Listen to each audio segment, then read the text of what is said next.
বন্ধুরা, পাঁচফোড়ন with Moumita YouTube চ্যানেলের আজকের ভিডিওতে আপনাদেরকে স্বাগত। এখন আমি আপনাদের সামনে একটি অত্যন্ত গুরুত্বপূর্ণ খবর নিয়ে চলে এসেছি।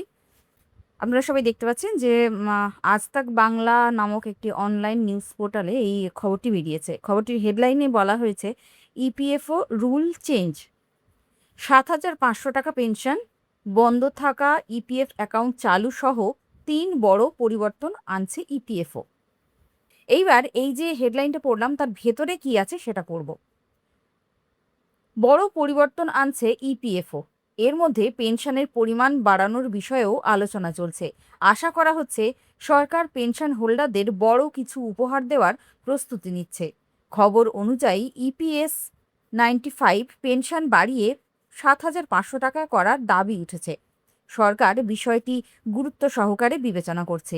এছাড়া বন্ধ হয়ে যাওয়া পিএফ অ্যাকাউন্টগুলো পুনরায় চালু করার প্রক্রিয়াও শুরু হতে চলেছে। প্রথমত, পেনশন ৭,৫০০ টাকা। শ্রমিক সংগঠনগুলোর পেনশন বৃদ্ধির দীর্ঘদিনের দাবিটি ইপিএফও গুরুত্ব সহকারে বিবেচনা করছে। তাদের দাবি, মুদ্রাস্ফীতির কথা মাথায় রেখে ইপিএস 95-এর অধীনে পেনশন বর্তমানে ১,০০০ থেকে বাড়িয়ে ৭,৫০০ টাকা করা হোক। এর অর্থ হল ৭.৫ গুণ বৃদ্ধি। একটি সংসদীয় কমিটিও সুপারিশ করেছে। এই দাবি নিয়ে বেশ কয়েক দফা বৈঠক অনুষ্ঠিত হয়েছে এবং আশা করা হচ্ছে যে শীঘ্রই এই সিদ্ধান্তটি নেওয়া হতে পারে। দ্বিতীয়ত, নিষ্ক্রিয় পিএফ অ্যাকাউন্টগুলো সক্রিয় করা হবে। ইপিএফও আরও একটি পরিবর্তন আনতে চলেছে। এই পরিবর্তনটি হল নিষ্ক্রিয় পিএফ অ্যাকাউন্টগুলোকে পুনরায় সক্রিয় করা। প্রকৃতপক্ষে একটি নতুন উদ্যোগের অংশ হিসেবে এই ধরনের নিষ্ক্রিয় পিএফ অ্যাকাউন্টগুলো সক্রিয় করার প্রস্তুতি নেওয়া হয়েছে। নতুন প্ল্যাটফর্মটি আধার কার্ড ভিত্তিক অ্যাক্সেসের মাধ্যমে পুনরায় অ্যাকাউন্ট লিঙ্ক করা আরও সহজ করে দেবে।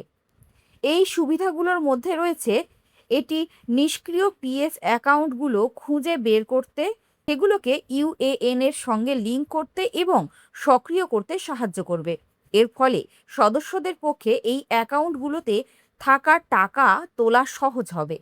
এই পরিবর্তন বাস্তবায়নের জন্য শ্রম ও কর্মসংস্থান মন্ত্রী মনসুখ মান্ডভিয়া ইপিএফও ই প্রাপ্তি পোর্টাল চালু ঘোষণা করেছেন। এই প্রক্রিয়ার মাধ্যমে ইপিএফও সদস্যরা সহজেই তাদের বন্ধ হয়ে যাওয়া অ্যাকাউন্টগুলোকে খুলতে পারবেন। যেসব অ্যাকাউন্টে ইউএএন নম্বর নেই এবং যেগুলো নিষ্ক্রিয়, সেগুলো সহজে করা যেতে পারে। এরপর কয়েকটি সহজ ধাপে প্রোফাইল আপডেট করে এবং ইউএএন এর সঙ্গে লিঙ্ক করার মাধ্যমে অ্যাকাউন্টগুলো পুনরায় সক্রিয় করা যাবে। যেসব সদস্য তাদের ইপিএফ মেম্বার আইডি ভুলে গেছেন তাদের জন্য এটি অত্যন্ত উপকারী হবে। তৃতীয়ত, ইউপিআই এটিএম এর মাধ্যমে পিএফ এর টাকা তোলা যাবে। ইপিএফওতে আসতে চলা বড় পরিবর্তনগুলির মধ্যে একটি উল্লেখযোগ্য পরিবর্তন হল ইপিএফও বিধি পরিবর্তন। শীঘ্রই এটিএম এর মাধ্যমে পিএফ এর টাকা তোলার সুবিধা পাওয়া যাবে। নিয়মিত আপডেট অনুযায়ী ইপিএফও 3.0 চালু করার প্রস্তুতি প্রায় শেষের দিকে। ইপিএফও পোর্টালে শীঘ্রই প্রযুক্তিগত পরিবর্তন আনা হবে বলে আশা করা হচ্ছে। সদস্যরা তাদের পিএফ অ্যাকাউন্টকে সেভিংস অ্যাকাউন্টের মতো ব্যবহার করতে এবং এটিএম মেশিনের মাধ্যমে টাকা তুলতে পারবেন। বিভিন্ন প্রতিবেদন অনুযায়ী মে মাসের শেষ নাগাদ এটিএম থেকে টাকা তোলার সুবিধা চালু হতে পারে। পিএফ এর টাকা তোলার প্রক্রিয়া সহজ করার জন্য ইপিএফও ইউপিআই এর মাধ্যমে পিএফ এর টাকা তোলার বিকল্প দিতে পারে। সদস্যরা তাদের ইউএএন দিয়ে লগ ইন করে ওটিপি যাচাইকরণ সম্পন্ন করতে পারেন। ইউপিআই এর মাধ্যমে তাদের পিএফ অ্যাকাউন্টে জমা টাকা তারা সরাসরি তাদের ব্যাংক অ্যাকাউন্টে স্থানান্তর করতে পারবেন। এরপর এটিএম এর মাধ্যমে সহজে টাকা তোলা যাবে, তবে এর একটি সীমা থাকবে। কর্মচারীরা তাদের সম্পূর্ণ পিএফ এর টাকা একেবারে তুলতে পারবেন না। পরিবর্তে তারা মোট ব্যালেন্সের মাত্র ৭৫% তুলতে পারবেন এবং বাকি 25% অ্যাকাউন্টে রাখতে হবে। ইউপিআই এর মাধ্যমে টাকা তোলার পদ্ধতি। পিএফ সদস্যরা ইপিএফও পোর্টাল বা অ্যাপে লগ ইন করবেন। লগ ইন করার পর তারা তাদের মোট ব্যালেন্স এবং উত্তোলনের সীমা দেখতে পাবেন। তারা যে পরিমাণ টাকা তুলতে চান তা লিখবেন। এরপরে তাদের নিজেদের ইউপিআই আইডি লিখতে হবে। যাচাইয়ের পর টাকা সরাসরি অ্যাকাউন্টে পাঠিয়ে দেওয়া হবে। পিএফ ক্লেইমের নিষ্পত্তির গতি অব্যাহত। ইপিএফও এর ক্লেইমের নিষ্পত্তির গতি ক্রমাগত বাড়ছে। 2025-26 অর্থবর্ষে 83.1 মিলিয়ন দাবি নিষ্পত্তি করা হয়েছে, যা পূর্ববর্তী অর্থবর্ষের 60.1 মিলিয়নের তুলনায় উল্লেখযোগ্যভাবে বেশি।